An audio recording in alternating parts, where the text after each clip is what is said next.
Thank you for watching. Tanya Giddings. She's a county assessor, Bernalillo County assessor, joining me today in the studios.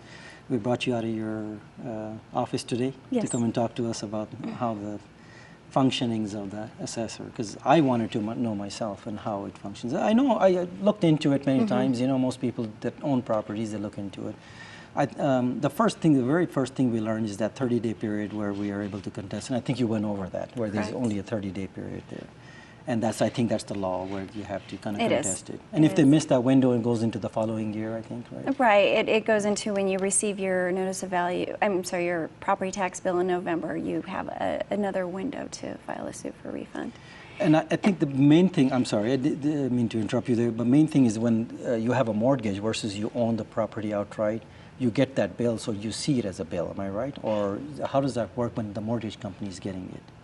I mean, it's different for everybody. I know that personally I receive the property tax bill, but my mortgage company pays for it, so everybody's set up differently. So I know I actually receive my property tax bill, so I'll see the bill.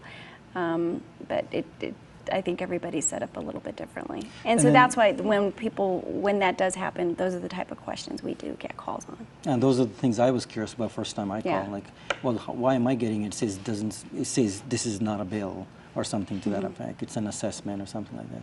Right. And then the mortgage company gets it and they pay the bill and stuff. On average, we receive about 100 questions a month on those types of things. And what I did was I appointed somebody to just completely deal with constituent liaison questions and be available to the public, so we have a quick turnaround on those types of questions. So someone calls, they get directly into that liaison. Calls, right.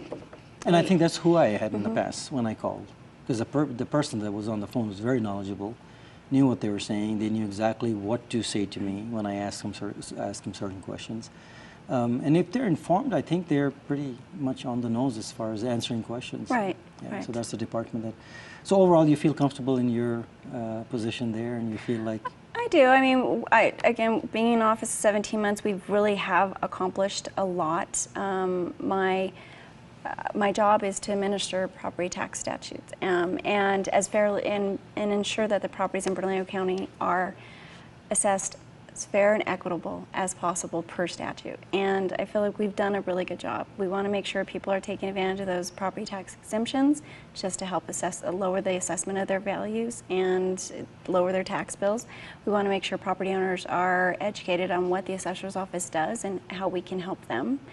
And you know, again, I have an amazing staff that works really hard. And the other thing I didn't mention that we kicked off in February was the canvass of Bernalillo County. A county-wide canvass has not been done in about 14 years, and by appraisal practice. What was the canvass? It's a county-wide canvass, and basically what it is, and by appraisal practices, you really should be doing one every 4 to 6 years.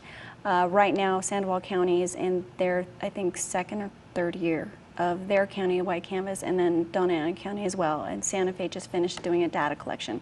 That's what we're doing. We're just basically making sure that the information and the data we have in our office is up to date, is correct, and you know, it's just to make sure that again we are treating everybody fair and equitable.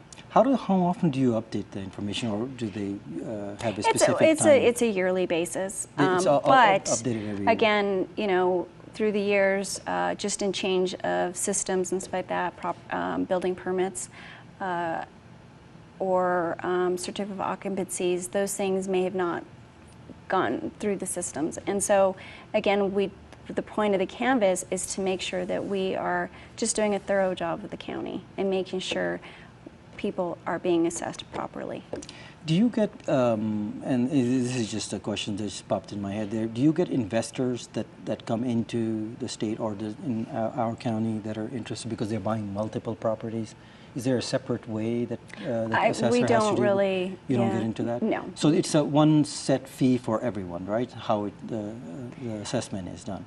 Doesn't matter whether, what my point is that if I own, say, 10 homes, does my assessment change at that point, or is it the same? Your as assessment is based on, you know, the market value of that area. So, and that's... And that changes from quadrant to quadrant? It does. I mean, there's everything determines the value of that area in that Interesting. home.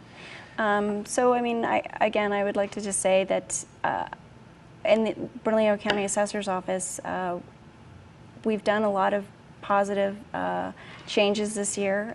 We've a lot more transparent. We have really just instituted a lot of policy changes internally just to ensure that the main goal is to make sure property owners are being treated fair and equitable.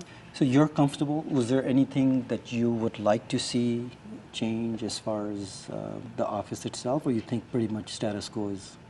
I mean, there's always room for improvement, and I feel like we've made some great strides, and we will continue to do so. And again, that's why I am working very hard to make sure that I am going to be remaining in that office for the next 4 years. And 17 months is not nearly enough to assess everything, because there's so much on your plate. Right, and the countywide canvas will take up to 4 years, but overall, I think the office has made some huge improvements,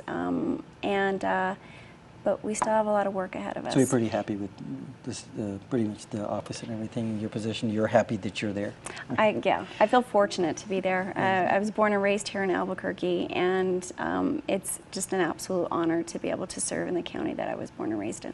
You went to UNM, right? I did. Graduated from the University of New Mexico, received a degree in undergraduate degree in political science, and I also worked for the university for about 5 years prior to my appointment.